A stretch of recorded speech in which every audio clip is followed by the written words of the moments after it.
আমরা আজ অ্যালকেনের সমাণু নির্ণয় শিখব। অ্যালকেনের সাধারণ সংকেত CnH2n+2। অ্যালকেনে কার্বনের সংখ্যা 1 থেকে 7টি হলে সমানুর্ণয়ের সূত্র হলো 2n-4+1, অর্থাৎ মিথেন থেকে হেপ্টেন পর্যন্ত অ্যালকেনের সমাণু নির্ণয় আমরা এই সূত্রের সাহায্যে করে ফেলতে পারবো। মিথেনের ক্ষেত্রে কার্বন 1টি, সূত্রটি হবে 2n-4+1 2n-3+1। 2 এর পাওয়ারও যদি মাইনাস হয় সেক্ষেত্রে আমরা এটিকে বাদ দিব। সুতরাং +1 এর অনই সমাণু সংখ্যা, সুতরাং মিথেনের সমাণু 1টি। ইথেনের ক্ষেত্রে কার্বন 2টি, 2^2-4+1 2^-2+1, এক্ষেত্রেও 2 এর পাওয়ার মাইনাস, সুতরাং সমাণু 1টি।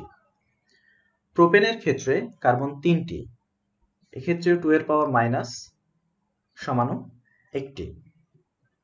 বিউটেনের ক্ষেত্রে কার্বন 4টি, 2^4-4+1 2^0+1, মানটা হয় 2, অর্থাৎ বিউটেনের সমাণু 2টি।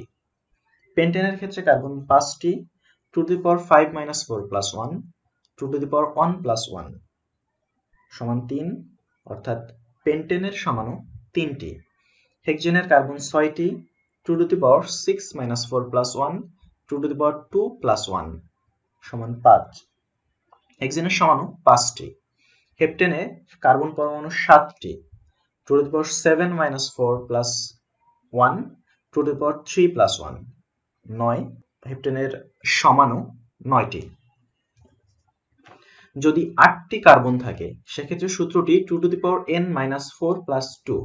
1 থেকে 7টি কার্বনের ক্ষেত্রে সূত্র ছিল 2n-4+1, 8টি থাকলে 2n-4+2। অক্টেনের ক্ষেত্রে 8টি কার্বন রয়েছে, সূত্রটি হলো 2^8-4+2 2^4+2 2^4 এর মান 16 + 2 18, অর্থাৎ অক্টেনের সমাণু 18টি।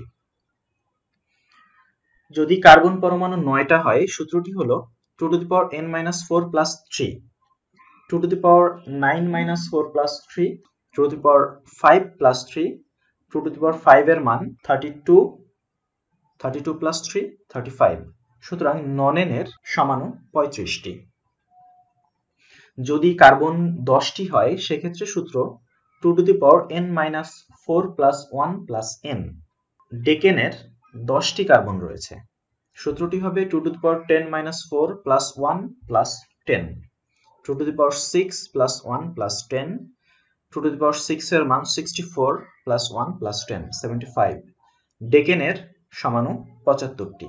পরীক্ষায় সাধারণত 1টি থেকে 10টি কার্বন যুক্ত অ্যালকেনের সমাণু নির্ণয় করতে আসে। আমরা এই সূত্রগুলোর সাহায্যে 10টি কার্বন যুক্ত যে কোনো অ্যালকেনের সমাণু নির্ণয় করে ফেলতে পারবো।